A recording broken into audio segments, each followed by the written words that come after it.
أعوذ بالله من الشيطان الرجيم بسم الله الرحمن الرحيم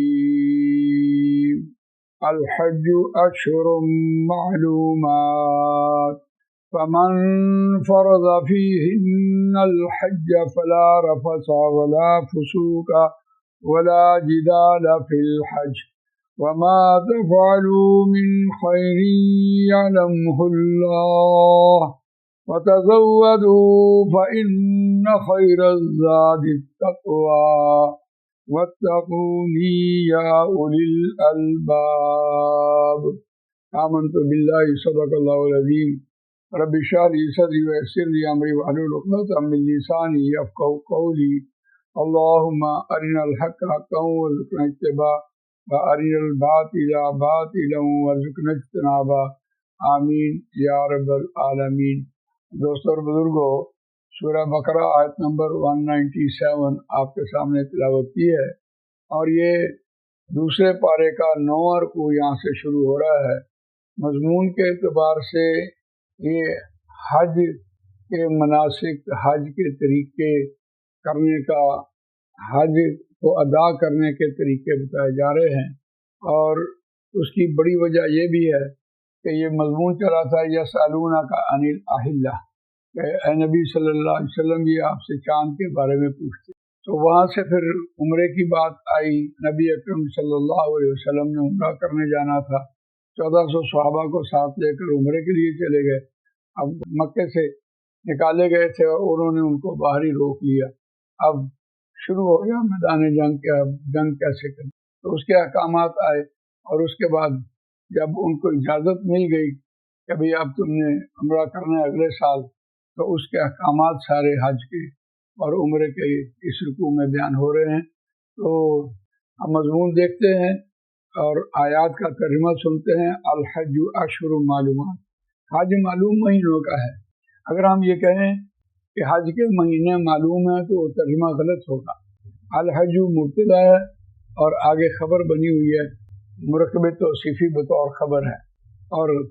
مرکب توصیفی کے دو جز ہوتے ہیں، ایک موصوف ایک صفت۔ صفت جو ہے موصوف کے تابع ہوتی ہے، تو اس کا مطلب یہ ہوگا کہ حج معلوم مہینوں کا ہے، اور معلوم مہینے کون کون سے تھے؟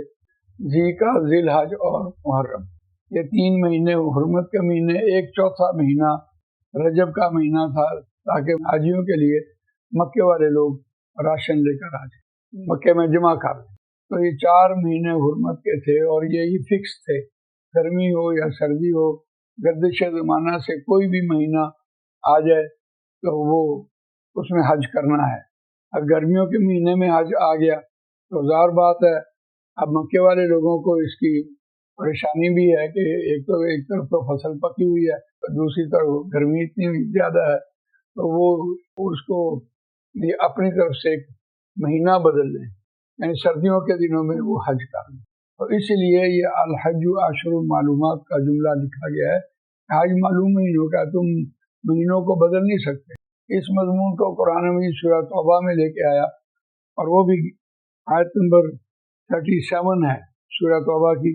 انما النسیء زیادۃ فی الکفر یضل بہ الذین کفروا یحلونہ عامۃ ویحرمونہ عامۃ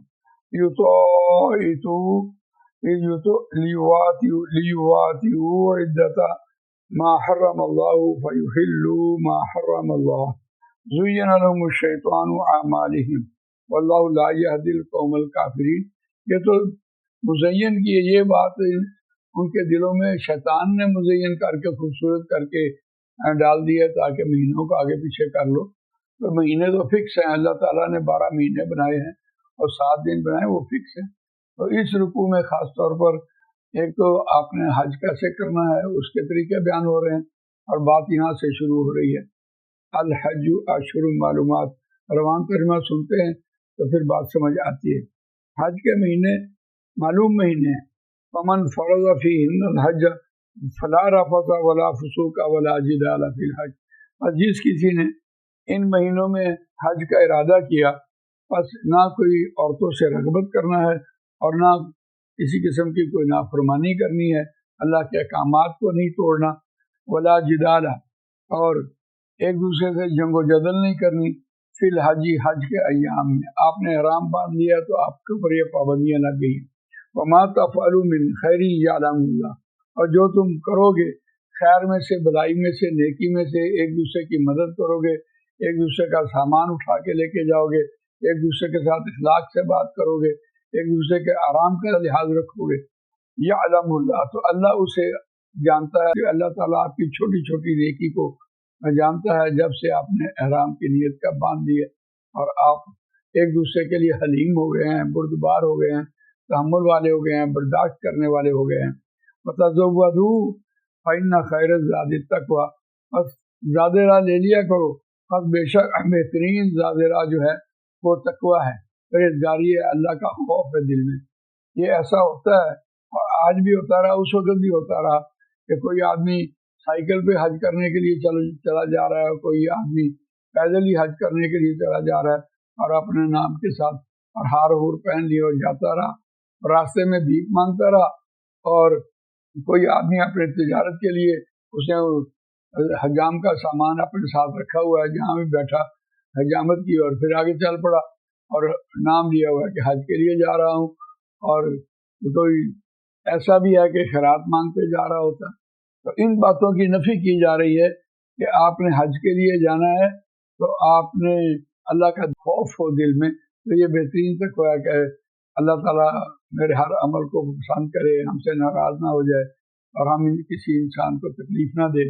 تو یہ اس اعتبار سے یہ بات کہی جا رہی ہے، اور زیادہ راہ لینے سے مراد یہ ہے کہ گھر میں اپنے بچوں کو پورا راشن دے کے جانا ہے اور قرض اتار کے جانا ہے اور ایک دوسرے کو راضی کر کے جانا ہے۔ تو یہ حج کے جو ایام ہیں ان میں جو احکامات آ رہے ہیں وہ یہ ہیں، تو آگے اپنا سفر خرچ لے کے جانا ہے، یہ نہیں ہے کہ بھیک مانگتے جانا۔ وَاتَّقُونِی یا اولی الالباب، اور ڈرو مجھے سے ڈرو اے ہوش مندو، اے عقل والو۔ اللہ تعالیٰ یہاں فرما رہے ہیں کہ عقل سے کام لو، اور عقل والے ہی جو ہیں وہ لب والے، یہی لوگ جو ہیں وہ معاشرے کو لیڈ کر رہے ہوتے ہیں، اور انہی کو کہا جا رہا ہے کہ ہوش کے ناخن لو، وَاتَّقُونِی، اور مجھے سے ڈرو۔ ان کے نیچے زیر جو ہے یا متکلم کی ضمیر لگی ہوئی ہے، یا تو چلی گئی یا تو ڈراپ ہو گئی، اور زیر جو ہے اس کی قائم مقام بنی ہوئی ہے، وَاتَّقُونِی یا اولی الالباب، اور ڈرو مجھے سے اے ہوش مندو۔ اللہ تعالیٰ مجھے آپ کو قرآن مجید پڑھنے، سمجھنے، اس پر عمل کرنے، اس کو دوسروں تک پہنچانے کی توفیق عطا فرمائے۔ سبحانک اللہم و بحمدک، نشہد ان لا الہ الا انت، نستغفرک و نتوب الیک۔